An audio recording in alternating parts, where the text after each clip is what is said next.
Now I want to give you guys a forewarning because this is not going to be an in-depth review by all means. Usually when I do these types of videos, I'm just giving my overall thoughts and how I felt about what I've just watched. Now, this whole time I've been doing a lot of rewatching of anime, and because I realized that Canadian Netflix has Ghibli films, I got super hyped because I don't want to buy another subscription service, but I do have a VPN, and no VPN sponsors me, so I'm not going to mention which VPN I'm using. Just use a VPN that you guys can, if you have one. Through Canadian Netflix, I started watching the Ghibli films, and let me know in the comment section below if you guys want me to do some more of these Ghibli thoughts of the things I've been watching, and so far I've been watching a lot. But one of the ones that I watched that I was super excited about, this is a rewatch for me because I've only watched it once, was Howls Moving Castle. Now I think Howls Moving Castle, personally, to me, I think it's a damn near perfect 10 out of 10 anime movie. It's not my favorite Ghibli film, which is surprising because I wouldn't even say my favorite Ghibli film is a perfect anime movie. Ghibli, just watching it, it just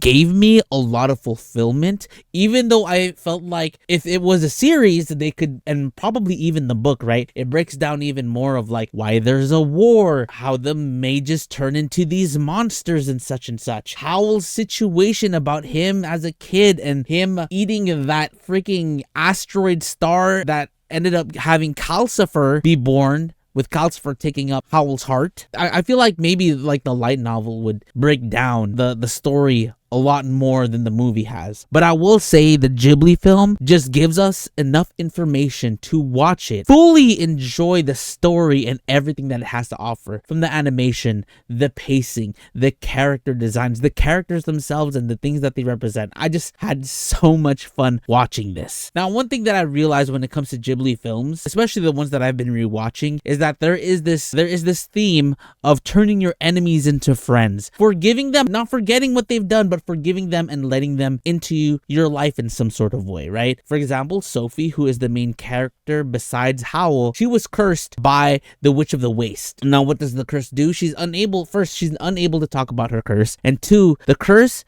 essentially turns her to an old lady. But it's interesting, right? Because that curse of her being an old lady, it coincides with Sophie's personality of like her emotions, right? The more excited she is, the more that she's able to fully express herself and be happy and be confident, she starts to look younger. And it shows. It's interesting because even if she doesn't turn back to her actual age, the more confident she gets, the younger she looks. You can kind of see it little by little in different scenes of Howls Moving Castle. And I think that I didn't notice that on my first watch because I watched it like a few years ago, but like I started noticing it more specifically when I was watching it now. I was like, dang, I didn't even notice that. That's the greatest thing about rewatching anime, especially movies. It's like you notice these small things that you didn't even notice before. Now Howell, right, when we're first introduced to Howell, we see him as like, oh, who's this perfect gentleman-like guy who's trying to save Sophie. But the more that we get to know him, we see like his flaws, we see the things that he goes through. It shows that even though appearances and everything,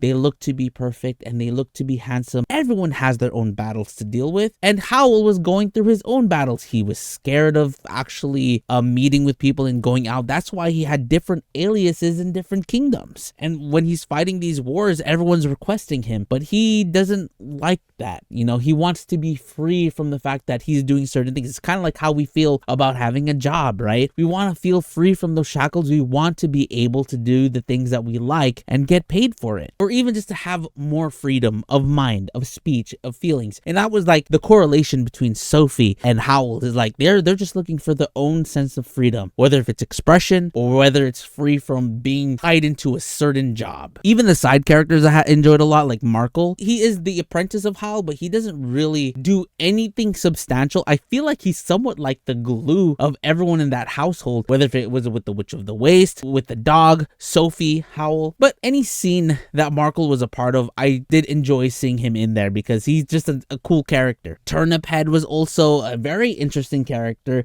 which ties in later onto like the missing person. Everything just fully ties in together in this movie, and it's just a mixture of magic, romance, and a sense of adventure. So this anime, like I just felt very fulfilled with watching it. That's why like I personally gave it a 10 out of 10 because it was just something that I felt was complete on watch. A lot of the times when I watch an anime, I don't feel like, man, there could be things that could be explained better. And even with this anime, like the war can be explained better, the mages and their situations could be explained better. But the way that Studio Ghibli was able to pace everything, it just made me feel like okay with what I watch. I'm very easy to please as an anime reviewer, and that may be a bad thing because we're supposed to be hypercritical about a lot of the things that we watch. And I am pretty critical, especially when it comes to the things that I enjoy. This one, I was like, damn, this is a freaking damn good movie.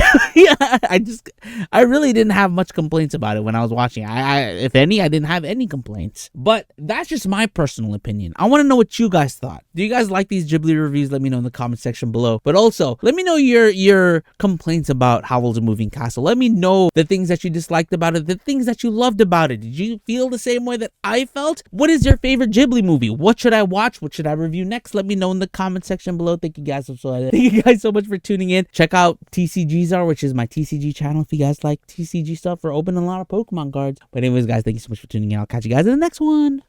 Peace.